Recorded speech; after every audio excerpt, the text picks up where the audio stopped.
जी viewers, dugout 360 में मैं हूं आपका मेज़बान उस्मान खान। पाकिस्तान सुपर लीग चल रही है और मैंने सोचा कि आज एक रिव्यू करें, क्योंकि जिस तरीके से कराची किंग्स लगातार अपने होम ग्राउंड के अंदर 3 मैचेस हार चुकी है, तो एक रिव्यू ज़रूर बनता था। क्या गलतियां हो रही हैं और क्या करने की मज़ीद ज़रूरत है कराची किंग्स को।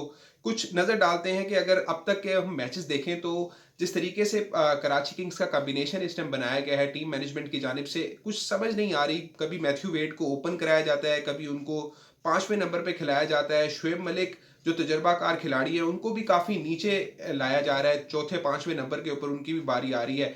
हैदर अली जिस तरीके से उनको प्लाटेनियम कैटेगरी के अंदर कराची किंग्स ने उठाया था बाबर आजम की जगह, वो उस तरीके से अभी तक 3 मैचेस के अंदर क्लिक नहीं कर सके। सिर्फ एक उन्होंने अच्छी स्कोर बनाया, बल्कि 2 मैचेस के अंदर वो नाकाम रहे हैं। आज का मैच भी अगर हम बात करें कोयटा ग्लेडिएटर्स के साथ, 28 रन के ऊपर 4 खिलाड़ी उनके गिर चुके थे। और जिस तरीके से फिर कम किया इफ्तिखार अहमद ने और मार्टिन गप्टिल ने, कराची के बॉलर्स को ऐसे लग रहा था कि जिस तरह जवाब नहीं है सिवाय मोहम्मद आमिर के।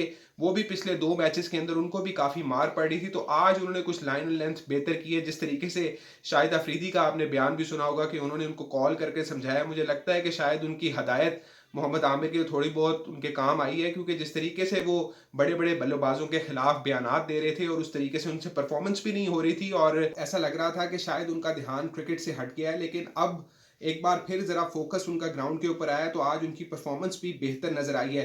अ, अगर हम बात करें कोयटा की, तो कोयटा ने जिस तरीके से कमबैक किया इस मैच के अंदर, मार्टिन गप्टिल ने जिस तरीके से इनिंग्स खेली, आखिरी सेकंड लास्ट ओवर के अंदर एंड्रयू टाई को जिस तरीके से उन्होंने फेंटा लगाया है, 3 छक्के लगा दिए और 3 चौके लगा दिए, 30 रन स्कोर करके जिस तरीके से पूरी हारी हुई बाजी अपनी तरफ पलटी है, उसके बाद से ही कोयटा ग्लैडिएटर पकड़ा नहीं गया। और आज का मैच जिस तरह से आपने देखा कि कराची की गेम जो थी, टीम पूरी सिर्फ ऐसा लग रहा था कि रन्स के पीछे सिर्फ उसका भाग रही है, उसको पकड़ नहीं पा रही थी किसी भी तरीके से। रन रेट बढ़ता जा रहा था और जो बल्लेबाज थे वो एक एंड से गिरते जा रहे थे। शुरू के अंदर भी पार्टनरशिप्स नहीं लगी कराची किंग्स की जानिब से। अब देखना ये है कि अब अगले मैचेस में कराची किंग्स क्या करती है। अब अगला मैच जो है कराची का, वो लाहौर कलंदर्स के खिलाफ है, और कल ये बड़ा मैच होना है कराची किंग्स के साथ लाहौर का। और लाहौर की टीम दिफाई चैंपियन भी है, और पहले मैच में जिस तरीके से मुल्तान सुल्तान को उनकी होम ग्राउंड में लाहौर कलंदर्स ने हराया, तो उनके हौसले काफ़ी बुलंद हैं। और जिस तरीके से उनका कॉम्बिनेशन बना हुआ है, शाहीन शाह अफरीदी की अगर हम बात कर लें, उसके साथ साथ जमान खान जिस तरीके से उन्होंने लास्ट ओवर करवाया, बेहतरीन था। तो अब देखते हैं कि ये मैच किस तरह का होता है। कराची के ऊपर बहुत प्रेशर होगा, और ख़ास तौर पर जो कराची का डग आउट है जिसके अंदर बड़े बड़े नाम हैं, मैं ज़रूर नाम लेना चाहूँगा वसीम अकरम का। इतना बड़ा खिलाड़ी है लेकिन परेशान नज़र आते हैं। जब वो परेशान होते हैं, उनके साथ जो कोच है उनके जॉन बोथा, वो भी काफ़ी परेशान है, क्योंकि अभी तक 3 मैचेस के अंदर एक भी रिजल्ट उनके हक में नहीं आया है।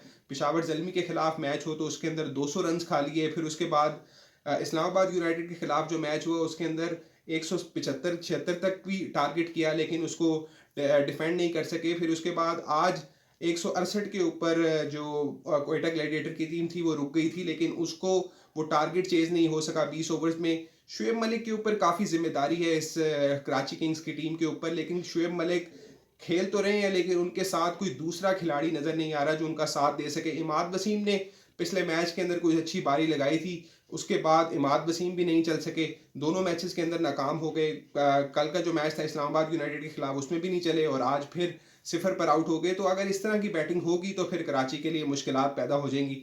दूसरी बात अगर हम करें पीएसएल के हवाले से, कि जिस तरीके से कराची के अंदर कराची पुलिस ऑफिस के ऊपर जो टेररिस्ट अटैक हुआ, उसके बाद से जो ये कहा जा रहा था कि फॉरेन प्लेयर जो हैं वो बैक ऑफ कर जाएंगे और खेलेंगे नहीं पीएसएल के अंदर, लेकिन जिस तरीके से सिक्योरिटी दी गई है पाकिस्तान की जानिब से, पाकिस्तान क्रिकेट बोर्ड इस हवाले से काफ़ी मुतहरिक भी नज़र आया। नजम सेठी ने काफ़ी प्लेयर्स से बात भी की, और तमाम जो फ्रेंचाइजीज थी उन्होंने अपना रोल अदा किया, और इस टाइम सब प्लेयर्स जो हैं वो खेल रहे हैं और लीग को एंजॉय कर रहे हैं, क्योंकि 3 लेयर सिक्योरिटी इनको दी गई है। प्रेसिडेंशियल लेवल की ये सिक्योरिटी है जो इनको दी गई है प्लेयर्स को। तो प्लेयर्स मुतमईन हैं सिक्योरिटी के हवाले से। अब बस सिर्फ मैचेस होने हैं, और मैचेस अच्छे होने हैं, क्योंकि अभी तो कराची और मुल्तान के अंदर मैचेस हो रहे हैं, उसके बाद एक्शन पिंडी और लाहौर में भी जाना है। तो अब देखना यह है कि कराची की टीम किस तरह से कमबैक करती है, क्योंकि मोहम्मद आमिर जिस तरीके से खबरों की जिन्नत बने रहे, तनकीद करते रहे, और सारी चीज़ें बाबर आजम के खिलाफ जिस तरीके से उन्होंने बयान दिया, तो इस चीज़ के ऊपर उनको काफ़ी वर्क करना होगा, और अपनी बॉलिंग के ऊपर ख़ास तौर पर ध्यान देना होगा, क्योंकि वो कराची के